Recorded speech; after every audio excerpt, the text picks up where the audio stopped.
Mesdames et messieurs, vous êtes les bienvenus à cette nouvelle édition de votre émission Africulture. Nous avons pour objectif de vous faire découvrir le continent et nous essayons à notre manière de vous apporter cela petit à petit. Et doucement, tout doucement, on atteint notre objectif. Là, nous avons l'hôtel 2 février qui marque l'indépendance économique du peuple togolais. Et oui, ce 2 février fut un jour assez particulier parce qu'après l'attentat de Sarakawa, où l'ex-président, vraiment l'homme fort de l'époque, M. Eyadema, est revenu triomphalement de cet attentat où il a failli perdre la vie, mais qui heureusement a permis qu'il prenne en main l'économie de son pays. Oui, nous sommes devant cet hôtel le 2 février qui a reçu, je crois en 2016, la présence des présidents, des chefs d'État africains venus nombreux.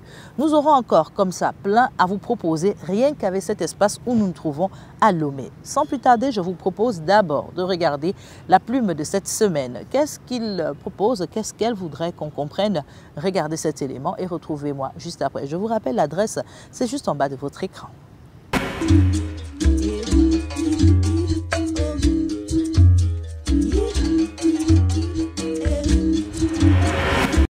Agir en justice suivant le droit romano-germanique est une solution que nous propose Maître Soeng Nem Sylvestre de Brazza pour une Afrique plus équitable et équilibrée. Une œuvre qu'il préconise pour rompre l'obscurantisme du public africain qui très souvent voit en la justice plus de tracas que de solutions. À travers cette œuvre de Maître de Brazza, on a en idée l'origine et le pourquoi de l'existence de ce droit, les répartitions à travers le monde, les avantages du common law ainsi que son origine, les 5 types de droits, qui peut avoir la capacité d'avoir recours à la justice, les conditions requises pour rendre une action recevable en justice. L'Africain, à travers cette œuvre, pourra comprendre le fonctionnement de nos lois, ainsi être plus en phase avec cette justice tant crainte. Réconciliant au passage l'histoire et nos pays ayant le droit civil dans leur système juridique, permettant ainsi aux Africains d'aller en justice avec un esprit plus avisé. Une œuvre publiée dans les éditions Veritas. Maître Soeng Nem Sylvestre de Brazza, un personnage riche en conseils, camerounais, avocat au barreau. Oui, bonjour. Donc, je suis Sylvestre Soeng Nem, avocat au barreau du Cameroun, auteur du livre Agir en justice suivant le droit romano-germanique.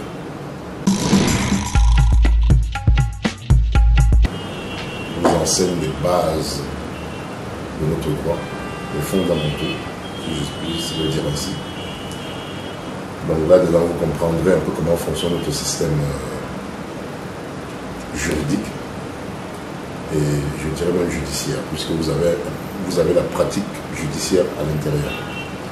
Oui, en fait, c'est qu'il n'y a pas eu beaucoup, la plupart du temps, les livres que j'ai pu lire, enfin les livres que j'ai pu voir au Cameroun, c'était des livres en fait, où les gens recopiaient les codes. Donc vous avez tout un système. Ce livre vous explique un peu tout le système qui peut exister. C'était dans chaque pays, leur vocation juridique, d'où ça vient.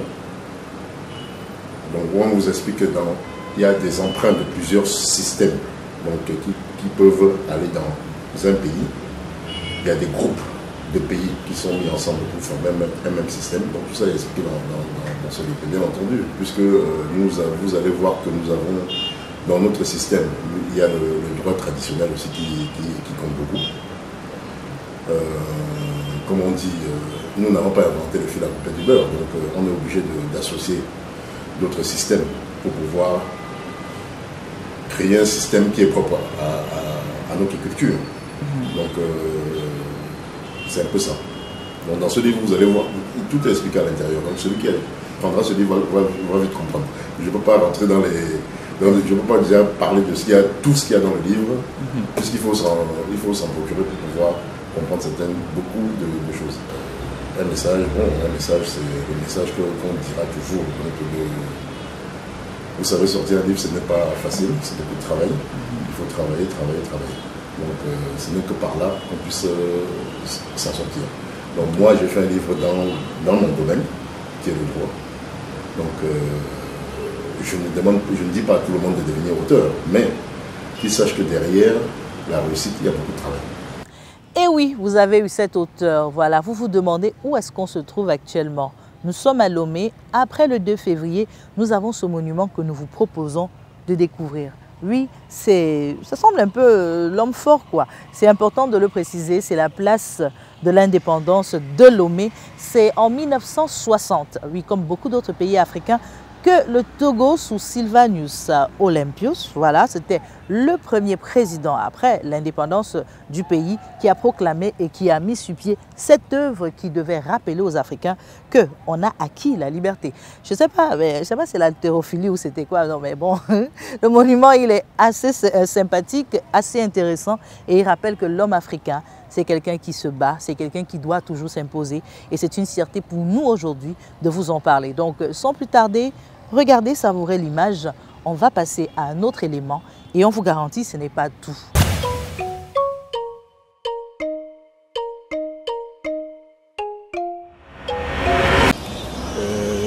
Je suis Salifou Lindou, je suis artiste plasticien, natif de... je suis un natif de la région de l'ouest du Cameroun, plus précisément à Fumban. Voilà, après mes études secondaires, j'ai eu la chance de venir travailler comme infographe, maquettiste dans une agence de conseil en communication ici à Douala.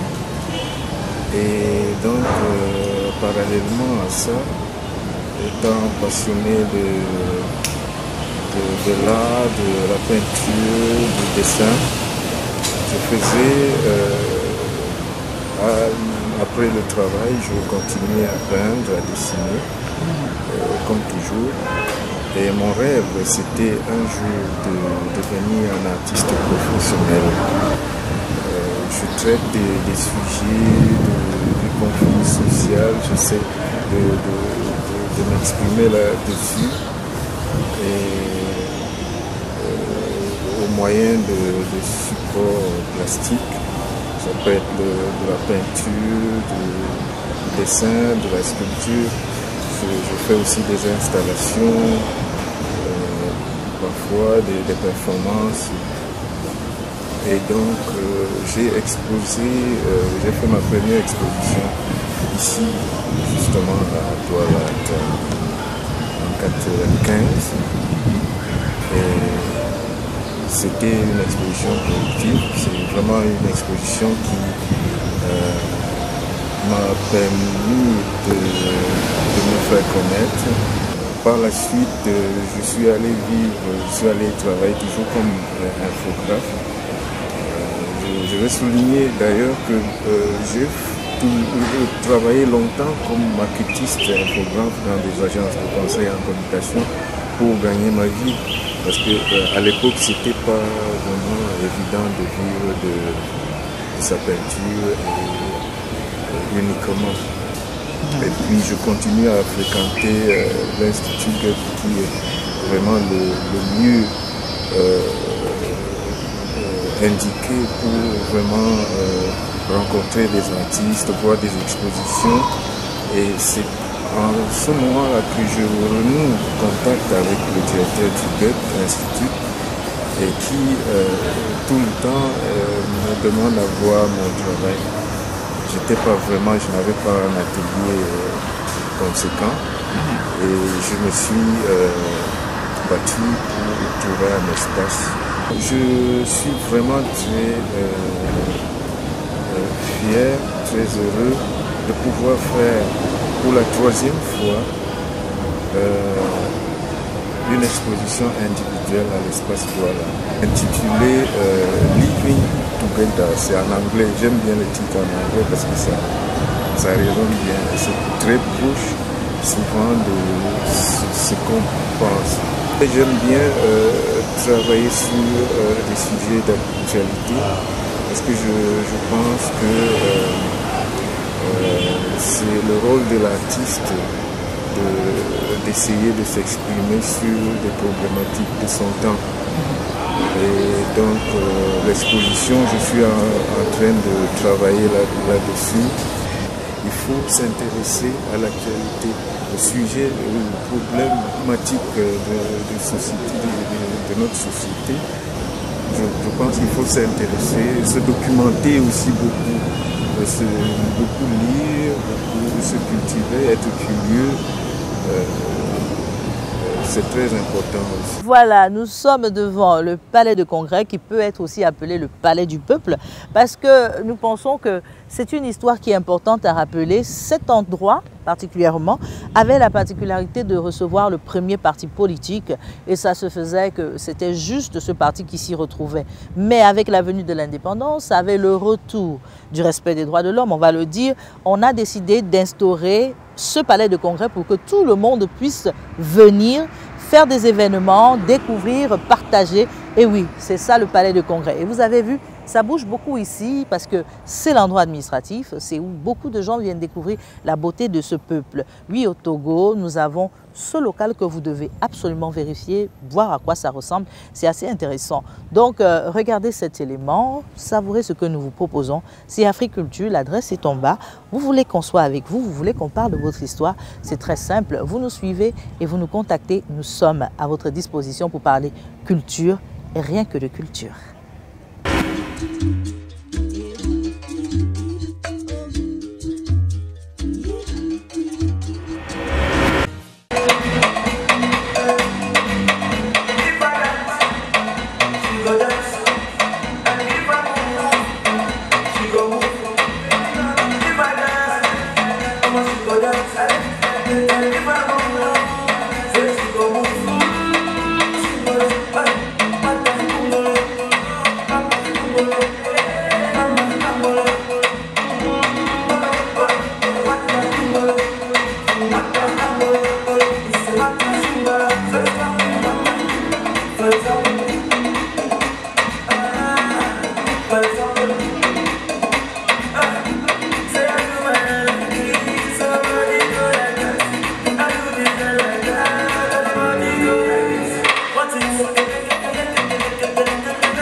Merci d'aimer par vos ovations.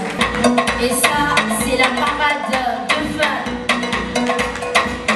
avec cette très belle collection. Jeune, ouvert et pas très bavard sont les premières idées que vous donne le mannequin top modèle Cédric Mpekassa. Toujours à son aise, ce jeune homme, aux mensurations assez raffinées, parcourt les podiums de la planète mode depuis quelques années.